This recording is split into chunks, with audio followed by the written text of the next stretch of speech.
পৃথিবীতে এত বড় 57টা মুসলিম রাষ্ট্র আছে, তারা ইন্তজার করছে আল্লাহর তরফ থেকে বালা আসবে, আবাবিল পাখি আসবে, এসে আবরাহা বাদশার মতো হস্তি বাহিনীকে যেভাবে ধ্বংস করেছিল ইসরায়েলকেও ধ্বংস করবে।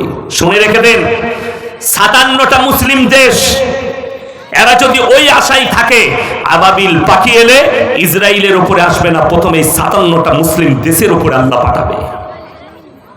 তা না হলে 57টা শক্তি যদি একদিকে দাঁড়িয়ে যায়, আমেরিকার মতো পরমাণু শক্তিধর দেশও হুঁটো গাড়তে বাধ্য হয়ে যাবে।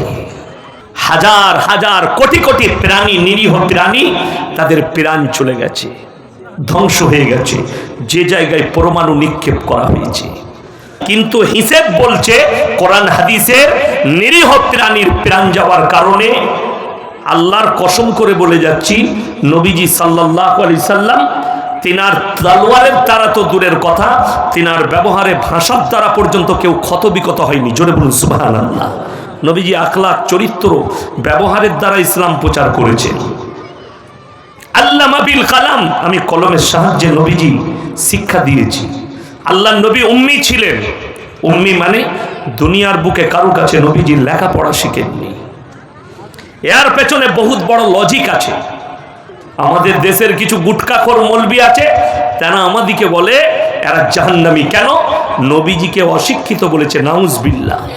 একটা মৌলবি আমাদেরকেও নবীজিকে অশিক্ষিত, মূর্খ আমরা বলি না।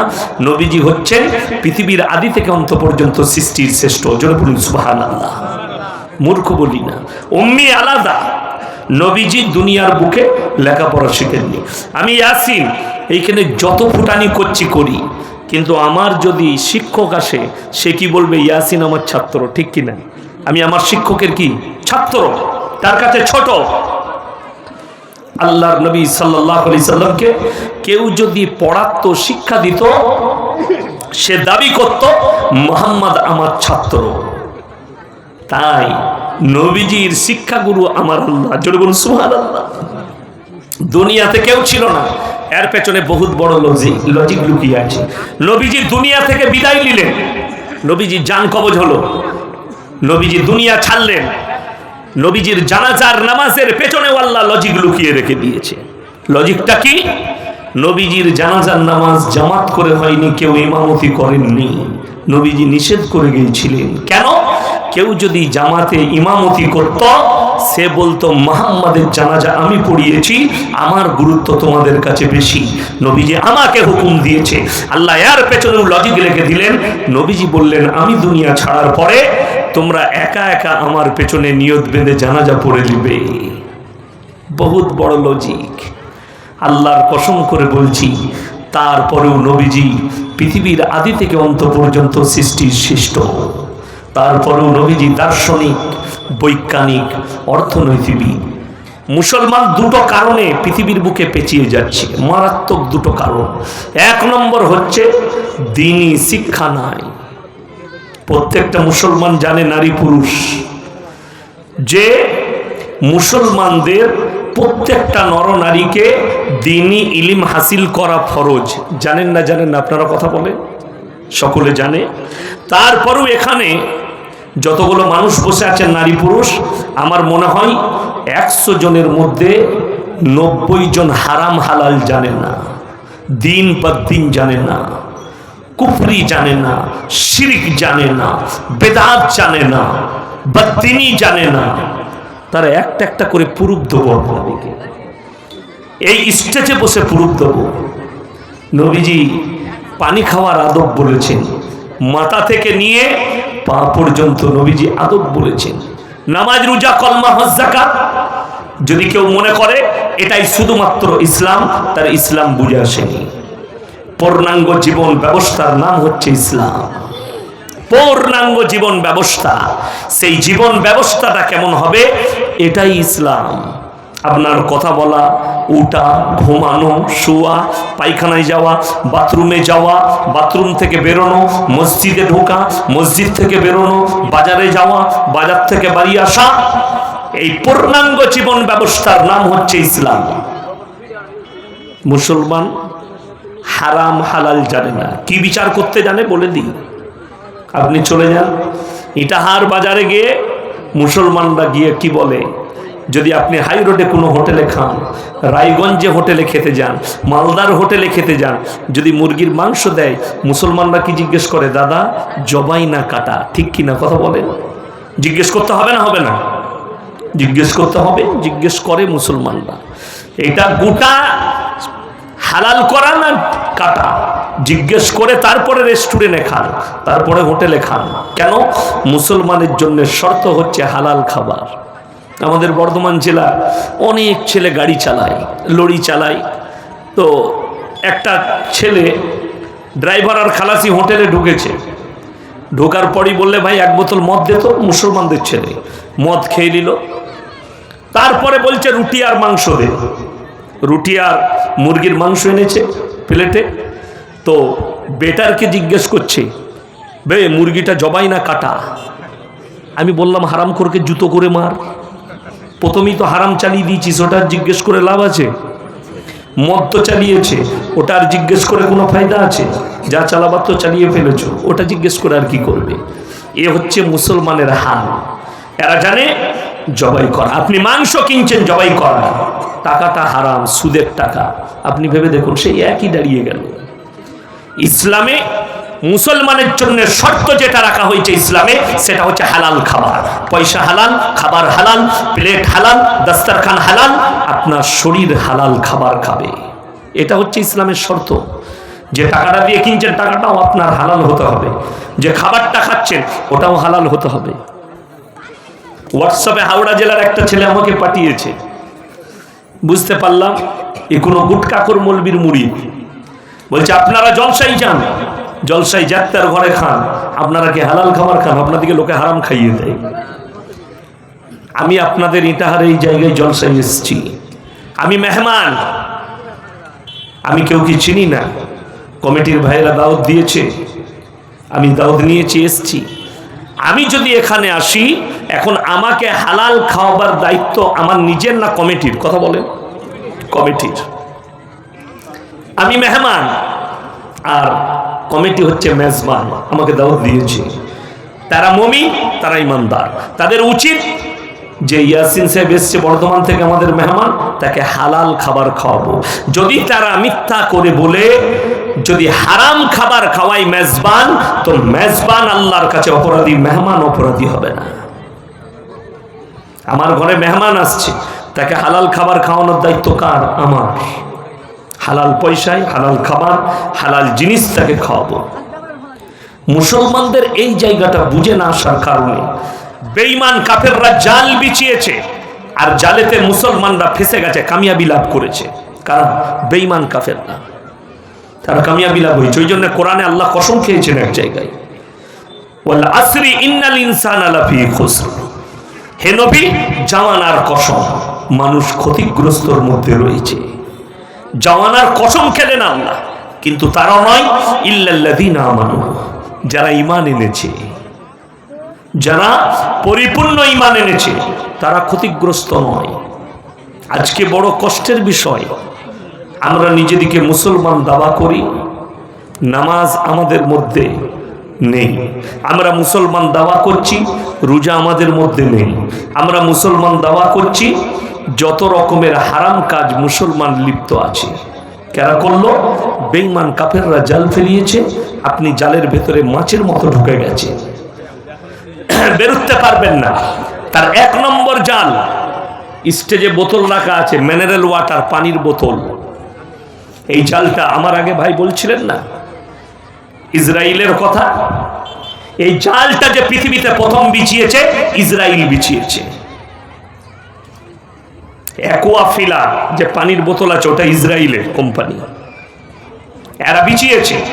মুসলমানরা যেন নবীজির আদর্শ থেকে সরে যায়, সুন্নত থেকে সরে যায়, আদর্শ থেকে যেন এরা দূরে সরে যায়। এরা যেন গিলাসে বিসমিল্লাহ বলে পানি পান না করে, তিন নিঃশ্বাসে পানি পান না করে, এরা যেন হারাম পদ্ধতি ধরে নেয় আর দিন থেকে সরে যায়। মুসলমান আজকে বিয়েতে, শাদিতে, জলসায় পানির বোতল ধরিয়ে দিচ্ছে। ঠিক বললাম না ভুল বললাম? কথা বলে, পানির বোতল।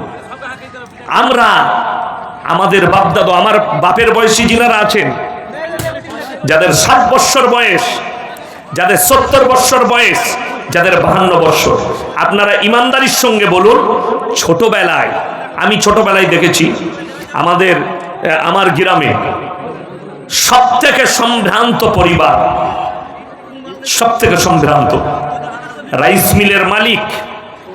ছোটবেলায় আমি তাদের বাড়ির যে কোনো অনুষ্ঠানে খেতে গেছি, নিচেই তিরপল বিছিয়েছে খড়ের ওপরে, তার উপরে বসে খেয়েছি।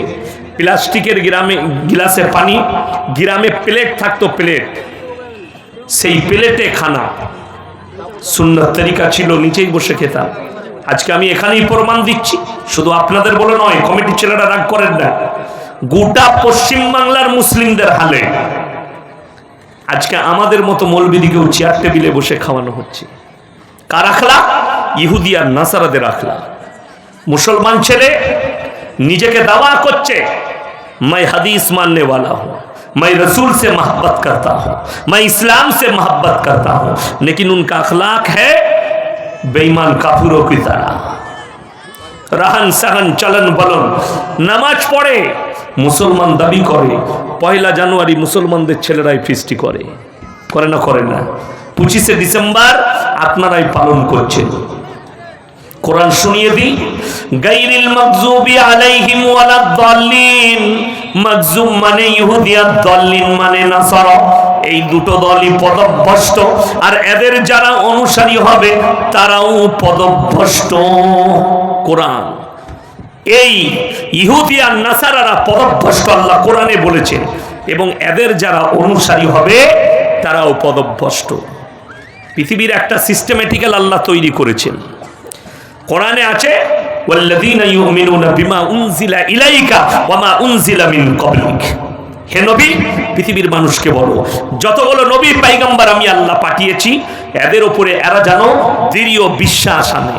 এরা নবী আল্লাহর, এটা বিশ্বাস। কিন্তু শুনেলেন, আল্লাহ রাব্বুল আলামিন একজন নবীকে পাঠালেন, তার সিলসিলা চলতে লাগলো। তার মধ্যে আল্লাহ তাআলা যেভাবে ইবাদত দিয়েছেন, যেভাবে দিন দিয়েছেন, সেই পদ্ধতি চলতে লাগলো। পরবর্তী নবীকে আল্লাহ পাঠালে, যে নবী আসবেন, যারা বেঁচে থাকবে তাদেরকে কালমা পড়ে সেটার উপরে প্রবেশ করে যেতে হবে। পেছনের নবীর হুকুম বাতিল হলো, যিনি এলেন তার হুকুম চালু হলো। সিস্টেমেটিক্যাল এটা ছিল। পরপর যখন নবীরা এসছেন, এইভাবে একবারই এসে নবুয়তের দরজাকে বন্ধ করলেন এবং দ্বীনকে পরিপূর্ণ করলেন। ইন্নাল্লাহা ইনদাহু আলাল ইসলাম, পরিপূর্ণ দ্বীন আল্লাহ তাআলা নবীজি সাল্লাল্লাহু আলাইহি সাল্লামের কাছে এসে ইসলামকে পরিপূর্ণ করলেন। জোরে বলুন সুবহানাল্লাহ। যেমন আমাদের ভারতে একটু গোলমাল আছে। বাগেশ্বর ধাম বাবা ছোটে দাজ্জাল, তাকে জিজ্ঞেস করছে, বাবা दुनिया का सबसे पहला धर्म कौन सा है? बाबा बोलছে सनातन धर्म, इसमें कोई शक नहीं। सनातन धर्म प्रथम धर्म। আর এর বলার দোষ নাই কেন? আমাদের দেশে দেখবেন এখন পঞ্চম বেদী, চতুর্বেদী, পঞ্চম বেদী, অষ্টম বেদী বক্তা বেরিয়েছে। একটা বেদ ধরিয়ে দিলে পড়ার ক্ষমতা নাই, শেষ করার ক্ষমতা নাই। পঞ্চম বেদী বক্তা, ষষ্ঠম বেদী বক্তা, চতুর্বেদী বক্তা, কানে হাত লাগিয়ে বয়ান করছে। ভাইরা, মায়েরা, বোনেরা, আমরা ভারতে কেউ মুসলমান ছিলাম না, সবাই কলমা পড়ে মুসলমান হয়েছি। পেলি কোথায়? শুনে বলছে, স্টাডি করে নয়, কোরআন হাদিস ঘেটে নয়। তাকে জিজ্ঞেস করো, এই ভারতের মাটি কেমন মাটি? আল্লাহ রাব্বুল আলামিন হযরত আদম আলাইহিস সালাতু ওয়াস সালামকে দুনিয়ার প্রথম তৈরি করলেন, ঠিক কিনা কথা বলে? প্রথম মানুষকে আদম আলাইহিস সালাম। এবং আল্লাহ যখন দুনিয়ার বুকে নামালেন, তিনাকে হিন্দুস্তানের মাটিতে নামিয়েছেন। আদম আলাইহিস সালাম হিন্দু ছিল না মুসলমান ছিল? কথা বলে না? মুসলমান। তাহলে ভারতে হিন্দু থেকে মুসলিম কি করে হলাম? ভারত তো আমাদের দেশ। জোরে বলুন সুবহানাল্লাহ। ভারতে প্রথম যাদের উৎপত্তি হযরত আদম আলাইহিস সালাতু ওয়াস সালাম থেকে, মুসলমান দিয়ে আল্লাহ ভারতকে শুরু করেছেন। জোরে বলুন সুবহানাল্লাহ। और ये बोलছে दुनिया में पहला धर्म कौन आया? सनातन धर्म आया। भगाओ यार पखंडी बाबा को। आगे चलो আমার মুসলমান ভাই, ইলম না থাকার কারণে, হারাম হালালের বিচার না থাকার কারণে, নিজেদের ব্রেনের দ্বারা, বিবেকের দ্বারা হারাম জিনিসকে মুসলমান হালাল করছে। পদ্ধতি খুঁজছে। হালাল কিভাবে হবে তার পদ্ধতি মুসলমানরা খুঁজছে। কি করে হালাল করব হারাম জিনিসকে? মৌলবীদের কাছ থেকে অ্যাভয়েড, কোরআন হাদিস থেকে দূরে। আজকে আপনি তাকিয়ে দেখুন, ভাই বললেন না যে একদিন ইসলামের বিজয় হবে, কথাটা সত্য, কিন্তু শুনেলেন মুসান্নাফ ইবনে আবু শাইবার হাদিস 40 নম্বর হাদিস, চোখ দিয়ে পানি আসবে আপনার। নবীজি বলছেন এমন একটা দিন পৃথিবীর বুকে আসবে, মসজিদগুলো মুসল্লিতে ভরে যাবে। সাহাবীরা জিজ্ঞেস করলেন, ইয়া রাসূলুল্লাহ, এই মুসল্লিগুলো কেমন হবে? তারা সুদ খাবে আর মসজিদে নামাজ পড়বে, বড় বড় অট্টালিকা বাড়ি বানাবে আর বড় বড় শপিং মল আর মার্কেট তৈরি করবে। পয়সার আর বাড়ির কম্পিটিশন চলবে, সুদ খাবে আর বড় লোক হবে আর 5 ওয়াক্তের নামাজ পড়বে। এটা হচ্ছে নবীজির হাদিস। মুসলমান তো হবে, ইমানদার খুঁজে পাওয়া মুশকিল হয়ে যাবে, মুমিন খুঁজে পাওয়া মুশকিল হবে, গোটা পৃথিবী মুসলমানের দখলে হবে। কিন্তু সেই যুগ এমন যুগ হবে, আজকে মসজিদের জন্য হাত পাতা হচ্ছে, মাদ্রাসার জন্য চাওয়া হচ্ছে, কোরআনের জন্য চাওয়া হচ্ছে, ইসলামের জন্য হাত পাতা হচ্ছে। দেনেওয়ালা কম আর চাইনেওয়ালা বেশি এখন, ঠিক কিনা কথা বলেন? জলসা আজকে উদ্দেশ্য কি? মসজিদের উন্নতি কল্পে, কোথাও হবে মাদ্রাসার উন্নতি কল্পে। দেনেওয়ালা কম, চাইনেওয়ালা বেশি। এমন একটা যুগ এসে দাঁড়াবে, দেনেওয়ালা বেশি থাকবে, লেনেওয়ালা কম থাকবে। তখন এমন জায়গায় টাকাগুলো গিয়ে পৌঁছাবে, তুমি কোনো রকমের সওয়াবই পাবে না, যেহেতু সওয়াবের জায়গায় টাকাই পৌঁছাবে না। এই হচ্ছে কিয়ামতের আলামত। কিন্তু দুঃখ তো একটাই, দেখলে মিডিয়া খুলে, পেপার খুলে, যতগুলো ভারতবর্ষে ইসলামের দুশ্মন আর কোরআনের দুশ্মন, সবকটা মুসলমান ঘরে জন্ম নিয়েছে, একটাও হিন্দু ঘরে নয়, একটা নয়। যে কটা আছে তারা কথা বলার যোগ্যতা রাখে না।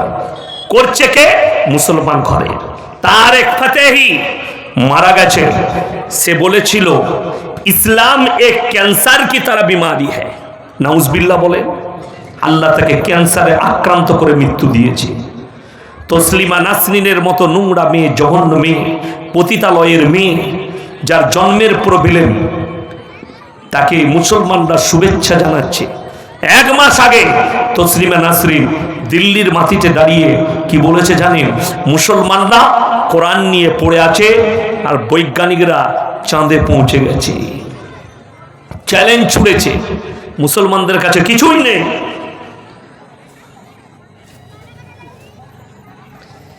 মুসলমানদের কাছে কিছুই নেই। কি আছে? মুসলমানদের কাছে একটা জিনিস আছে, কোরআন। আর বৈজ্ঞানিকরা পৌঁছে গেল কোথায়? চাঁদে। আল্লাহর কসম করে বলছি, যারা শিক্ষিত আছেন, যাদের মনে মনে হচ্ছে কথাটা ঠিকই বলেছে, মুসলমানদের কি আছে? এই মৌলবি কটা, আলেম কটা, আমাদের কাছে কোরআন হাদিসের চর্চা, নামাজের চর্চা, রোজার চর্চা, হারাম হালালের চর্চা, তাছাড়া কি আছে? আল্লাহর কসম করে বলে যাচ্ছি, যাদের এই মনোভাব আছে, তোমার বিজ্ঞানকে চ্যালেঞ্জ ছুড়া হলো। গোটা পৃথিবীর যতগুলো মানুষ আছে সকলকে কোরআন চ্যালেঞ্জ ছুড়েছে। মারাজাল বাহরাইনি ইয়ালতাকিয়ান বাইনাহুমা বারযাখুল লা ইয়াবগিয়ান। বারযাখ মানে হচ্ছে দেওয়াল, অন্তরাল। আমি দুটো সমুদ্রের মধ্যখানে এমন অন্তরাল দিয়েছি, একটার পানি নীল আর একটার পানি সাদা, তাদের মধ্যখানে যে দেওয়াল দিয়েছি, তোমার বিজ্ঞানকে বলো, গোটা পৃথিবীর সায়েন্টিস্টকে বলো, একবার দেওয়ালটা খুঁজে বার করে দিবে। আল্লাহ পরের আয়াতে বললেন, ফাবিআইয়ি আলাই রাব্বিকুমা তুকাজ্জিবান। হে আমার বান্দারা, তোমরা আমার কোন কোন নিয়ামতটাকে অস্বীকার করে বসবে? সব আমার দেওয়া। পৃথিবীর বিজ্ঞান খেলোয়াড় আল্লাহর কাছে, সৃষ্টির কাছে। বলেন, পৃথিবীর বিজ্ঞানকে ডেকে জিজ্ঞেস করো, পৃথিবীর বিজ্ঞানের ক্ষমতা নেই। একটা মৃত মানুষের মধ্যে তোমরা রূহটাকে ফুঁকে একবার দেখিয়ে দাও। মায়ের গর্ভে স্ত্রী জরায়ুতে তোমরা খালি নিসাচ 1 ফোঁটা পানি নিক্ষেপ করো, বাকি সব কাজ আল্লাহ। আল্লাহ কোরআনে বলেছেন, হাল আতা আলাল ইনসান হিনুম মিনাদ দাহরি লাম ইয়াকুন শাইয়্যাম মাযকুরা। একজন নারী এবং পুরুষ তোমাদেরকে দুনিয়াতে পাঠাবার পূর্বে তোমাদের কোনো কালচার ছিল না, তোমাদের কিছুই ছিল না।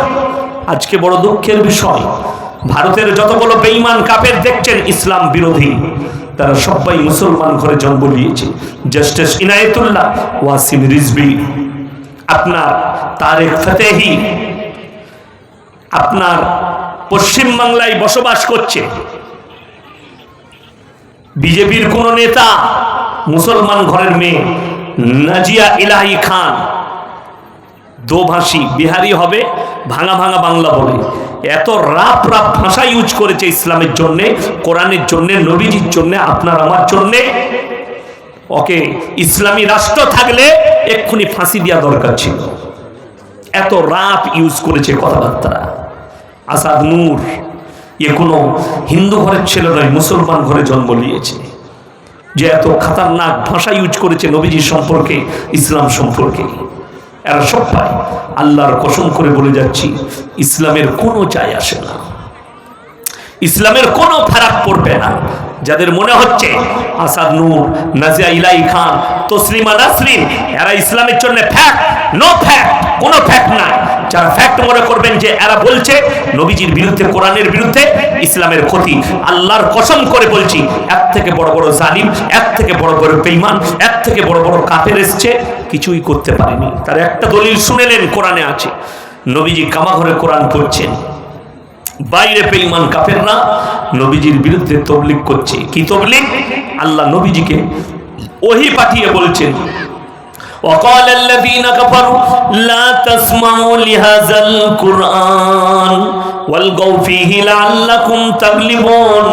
নবী যে কোরআন আবৃত্তি করে, সে কোরআন তোমরা শ্রবণ করো না, বরঞ্চ হাততালি মারবে আর কানেতে আঙুল দেবে। নবী যে কোরআন পড়ছে, এ কোরআন শ্রবণ করো না, হাততালি মারো আর কানেতে আঙ্গুল দাও। আল্লাহর কসম, তারপরও ইসলামকে রুখতে পারেনি গোটা পৃথিবীতে 250 কোটি মুসলমান। জোরে বলুন না সুবহানাল্লাহ।